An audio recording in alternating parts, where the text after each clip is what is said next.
Hi, Dr. Moma here, your host on Health and Wellness with Dr. Toby. As you can see, we're going to be talking about COVID-19 this whole week, this whole month. You don't want to miss it.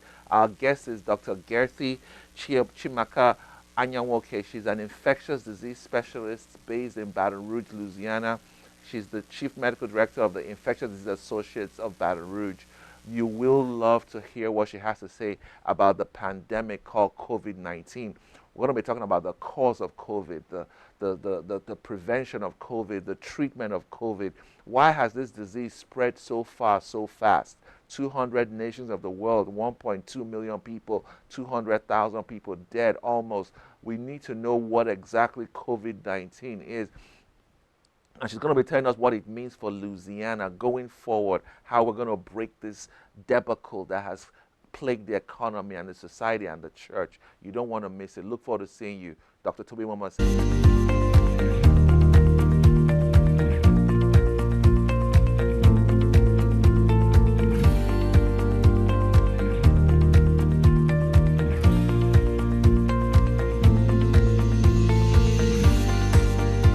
Hi.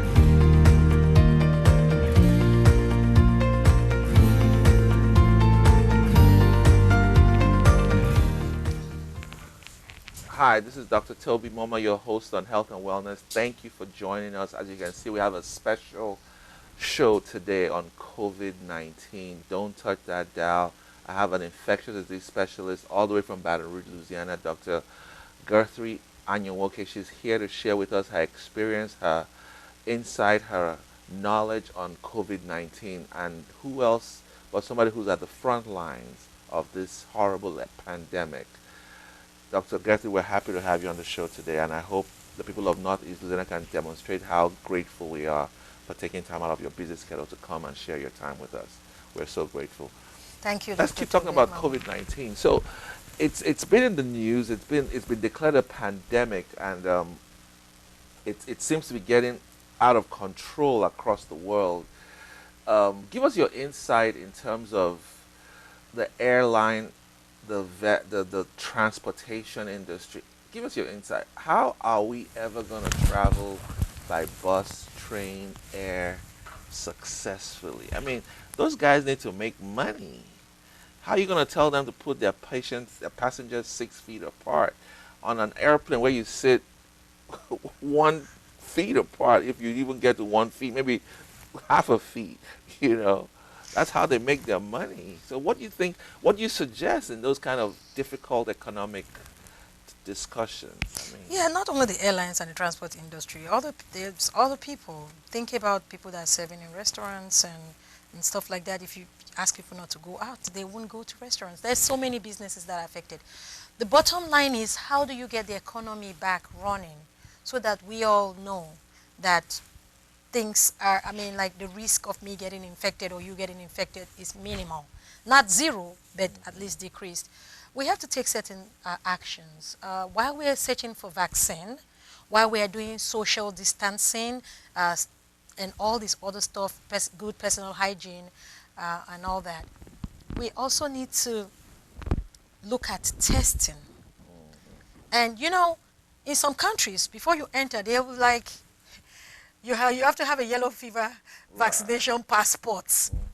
You know, we can institute stuff like that. If we have enough testing, and if I've been tested and I have antibodies to the virus, or I'm negative, or I have had the disease and I can go back to work, you can slowly reintroduce people back to work.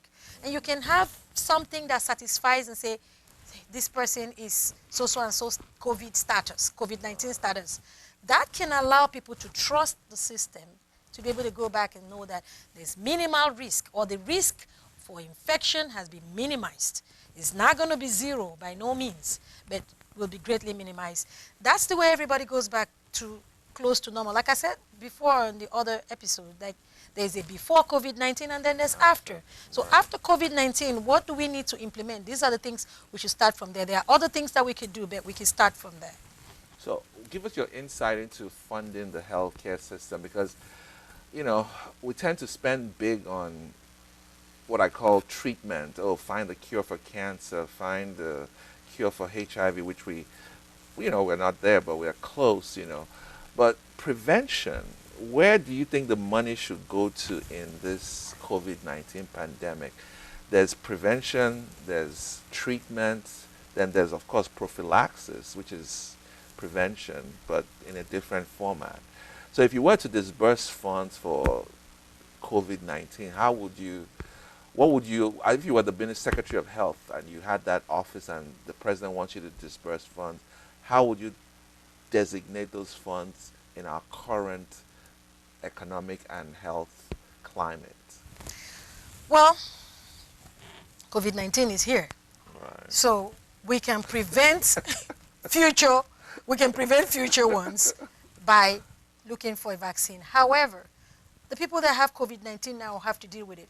You also get testing. Like I said, commerce has to restart. People want to go to work. I want to go to work. I'm working, but I want to go to my office every day, not just a few times a week because I'm limiting the amount of patients, And you have to do other things like getting everybody on board.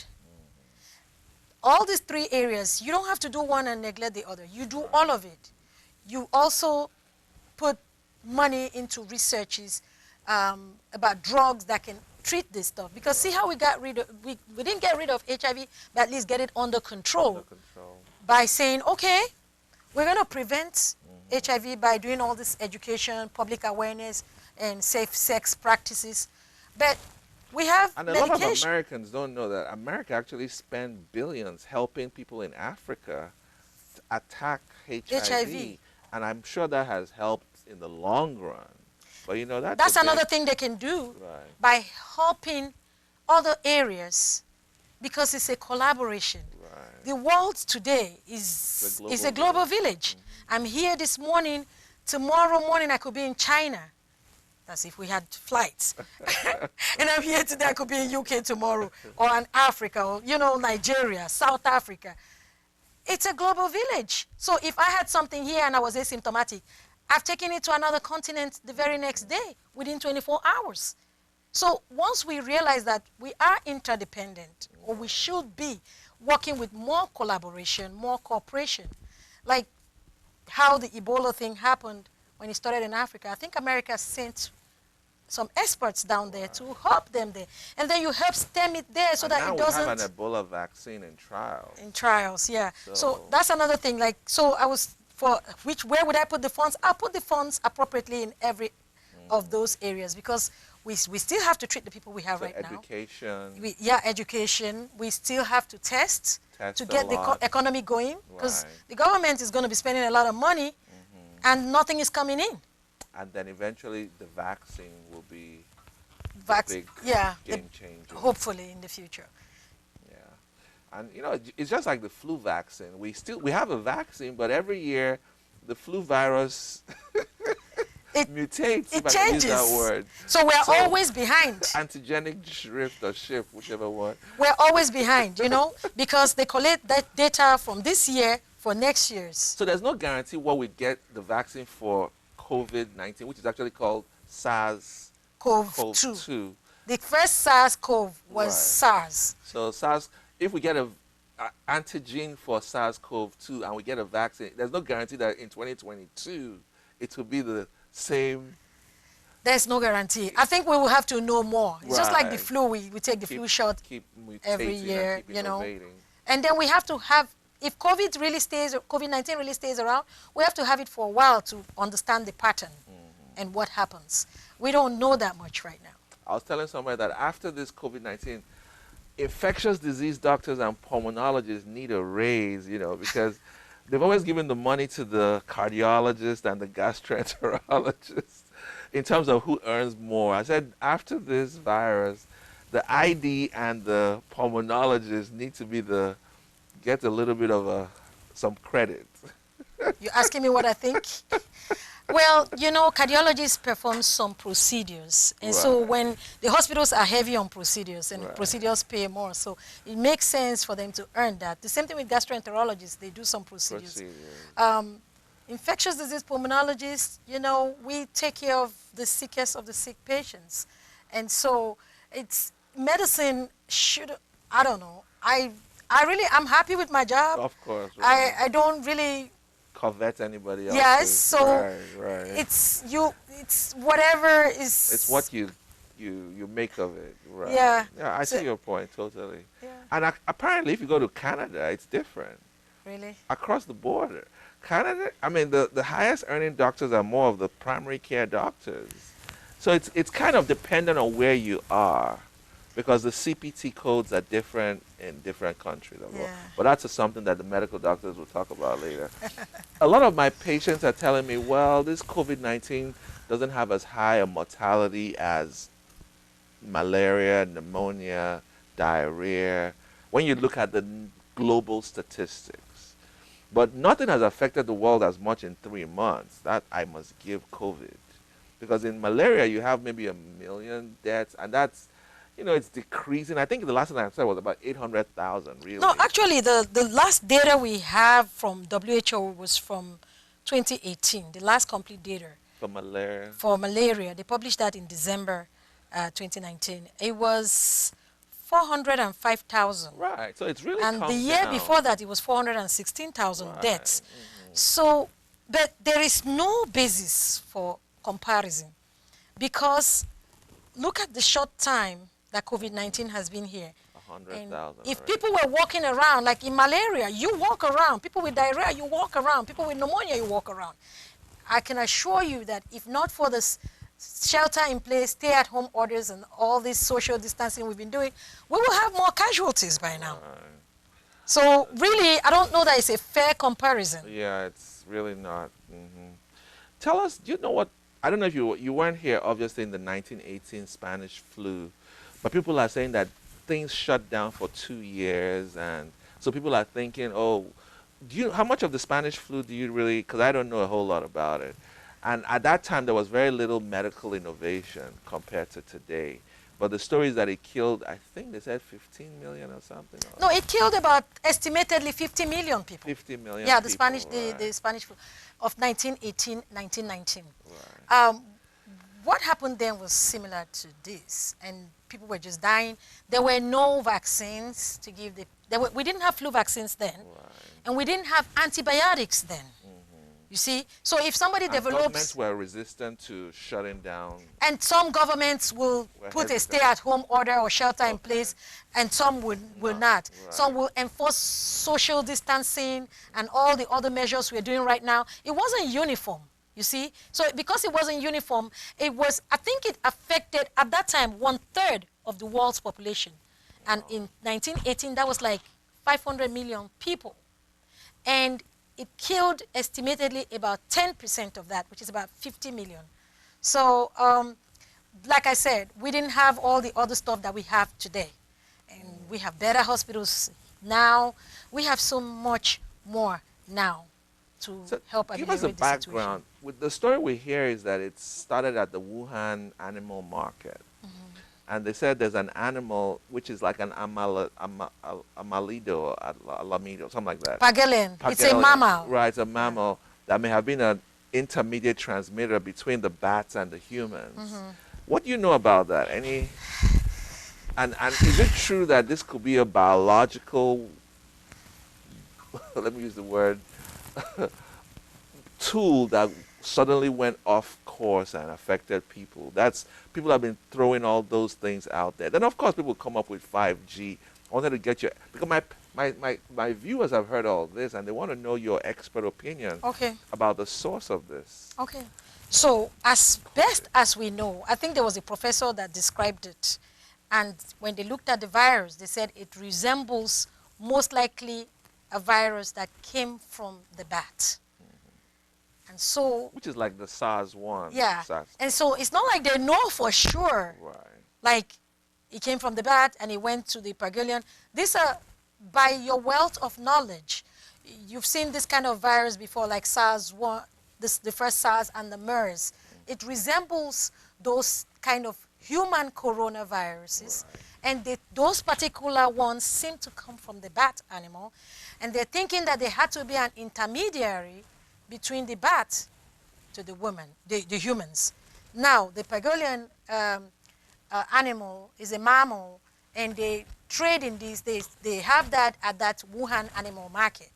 And so they're thinking perhaps that's how it got to the human race.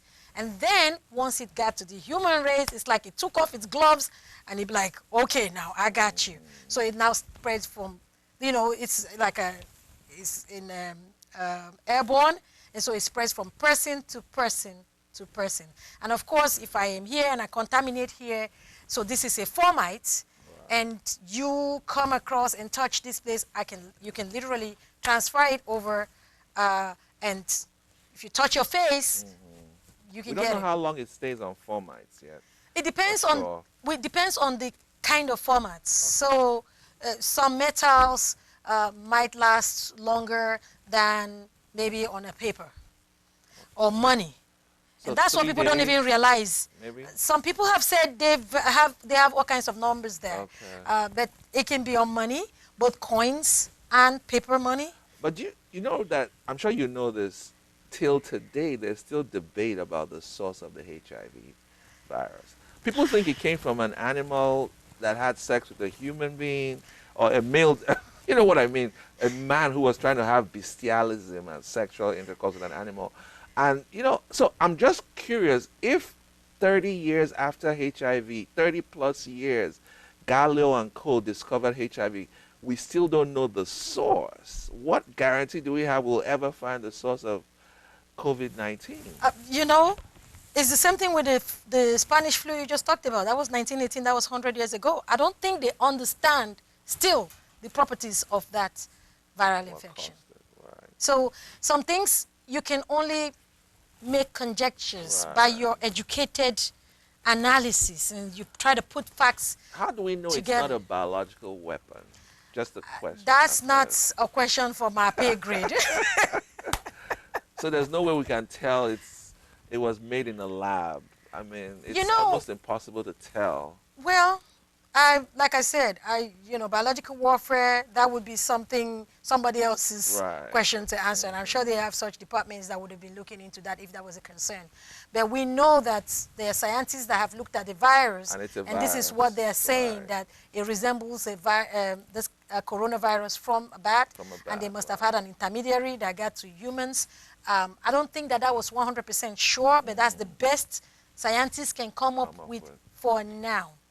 And the 5G theory? The 5G theory, I mean, just think about it. 5G has been around for a couple of years, okay? So if you actually look at the areas that are worse hit, you will see that they are densely populated. Right. But they have 5G over there and they had it over there. No, 5G tends to be, because it's a newer technology, 5G network tends to be in areas that are densely populated, or like cities, and by nature cities are densely populated. But you can't tell me, I lived in New York for so many years. I did internship, residency, and fellowship all in New York. So I can tell you about New York. I lived in Manhattan. I can tell you about the crowd in Manhattan. It's dense. Yeah, so that's like one spot will be the population of a whole town elsewhere in America. So by nature, people are close-knit. Just think about the subway.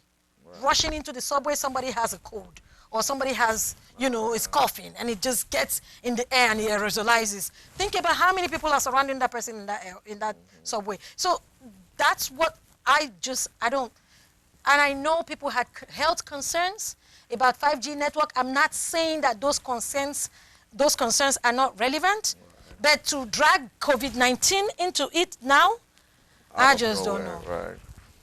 And just another question on this, controversial, but some people have said ibuprofen was responsible for a lot of deaths.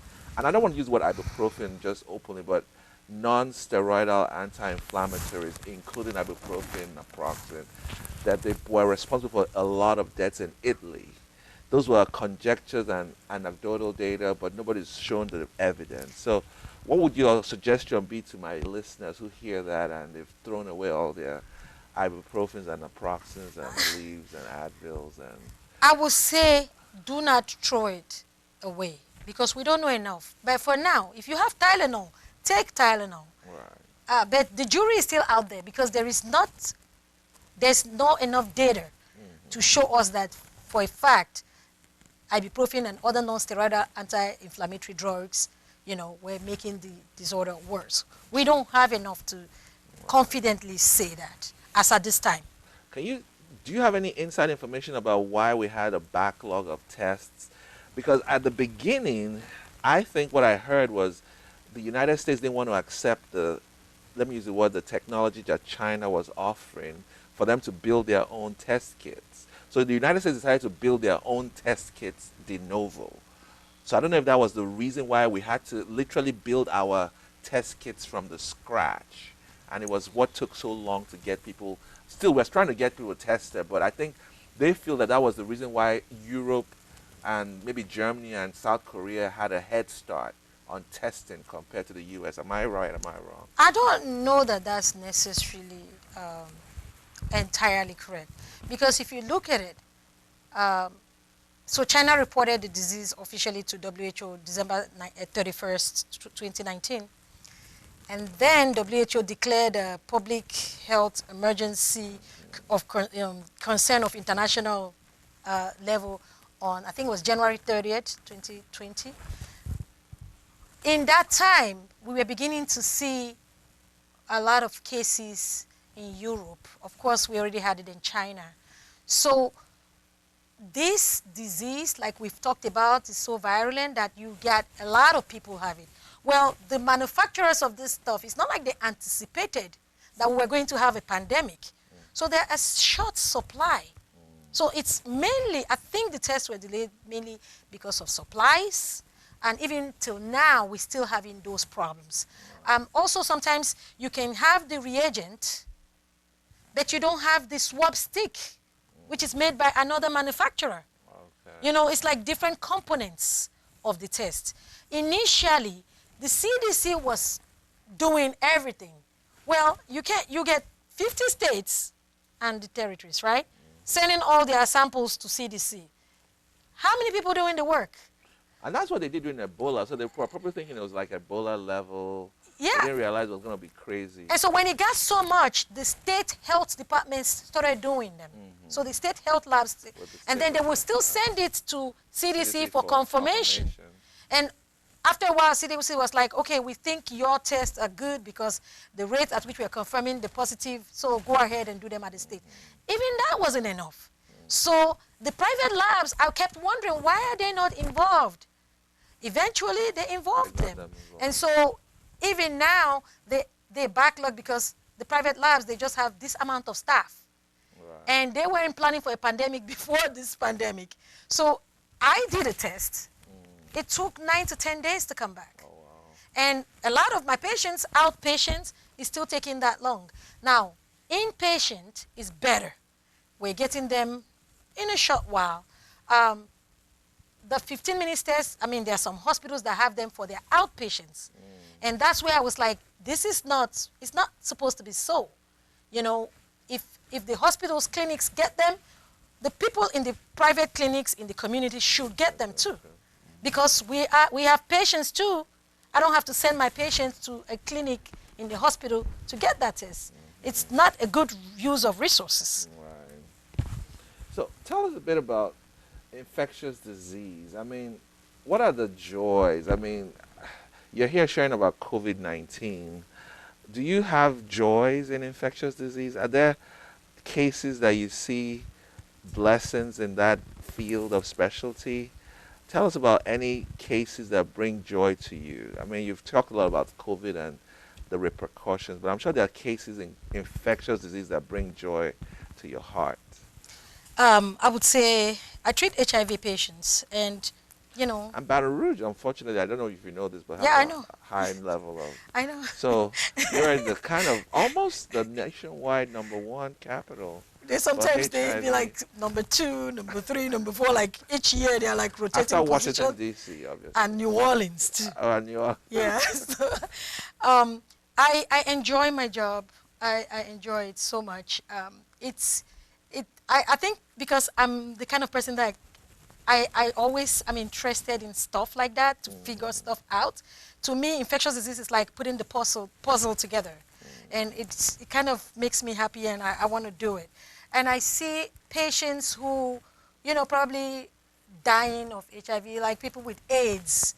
And by the time you start treating them, and they are negative, right, in terms of their viral load, Right. and their CD4 counts are coming up, and they are beginning to do well. They might have been emaciated before, now putting on weight and Right. looking totally normal. It just gladdens my heart, that we can do that. Nowadays that we can treat hepatitis C, I could literally tell somebody, we cured the virus. Cured the Like, virus. you can actually cure a virus. That's hepatitis C. Yay! To all the pharmaceuticals.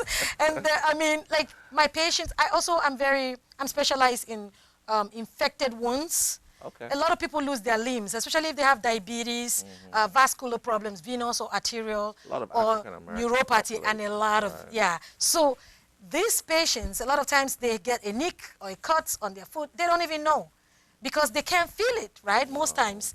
And especially with diabetes, the fact that there's so much sugar content in their body, it's like the bacteria just love it. It's like putting a child in the candy shop. The bacteria goes crazy. So the ferocity of it, it can get to the bone like that, versus somebody that doesn't have this comorbidities. So saving that So limb saving that limb is very important. is a gladdener. It just makes me so happy. Right. Yeah. And unfortunately, we live in some of the highest levels of amputations in the world, so it's just another topic for another day. But I read the story of about, I think it was about, in some parts of Mississippi, it was almost 3 times in the African American population compared to the Caucasian population amputations. And it has to do a lot with smoking and health disparities, poverty, and then of course diabetes and all that. So we're still talking about COVID. Dr. Anyawoke has shared her heart. We're going to finish up this series next week. She's going to share a little bit about herself, how she came to the United States, how God has blessed her to be a infectious disease specialist. And many of you looking at me have never seen an African American female infectious disease specialist. She's one, and I think you can be the next one. You can do your dream. You can make your dreams come to pass. Dr. Anyawoke is going to tell us how she made her dreams come to pass by practicing infectious disease here in the United States. Don't tell me dreams don't come true. Hers is a dream that came true. Looking forward to seeing you join us next week. Dr. Toby Moma telling you that Jesus loves you, we love you. We want to see you beat COVID-19. You don't have to die with the epidemic. You can stay healthy, wear your mask, wash your hands, put the gloves on, gives yourself some social distancing of 2 meters or 6 feet apart, and I know that God will turn this around. It's coming to an end, and you will not be a statistic. Look forward to seeing you next week. God bless you in Jesus' name.